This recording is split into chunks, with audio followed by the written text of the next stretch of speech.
Well, looking ahead, Mainers will see two big questions on the ballot in the upcoming November election. One of those questions will be asking voters if they want to change voter ID and absentee voting rules. Leading up to that vote, parties from both sides are out advocating for and against question one. Maine's Allison LaPierre spoke with both sides ahead of the election.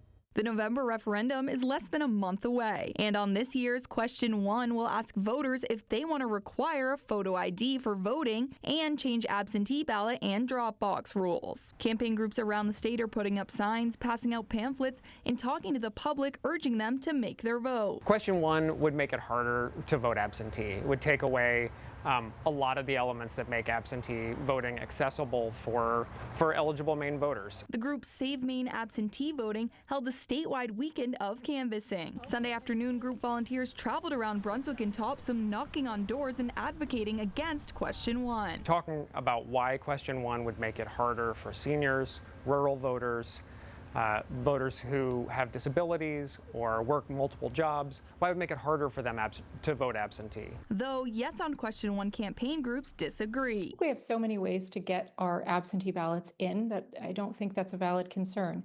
Folks can mail in their absentee ballots, they can vote early in person, or they can drop it in a drop box. State Representative Laura Libby helped spearhead the Question One Citizen Initiative onto the ballot. She says she wants to see Maine as the 37th state to require voter ID. I don't think that we need evidence of voter fraud to see that it's a common sense measure. 36 other states have already adopted it. It is clearly the will of the people with over 170,000 signatures to get it on the ballot. You can make your choice on question one in next month's referendum. In Brunswick, Allison LaPierre, Fox 23 News at 10.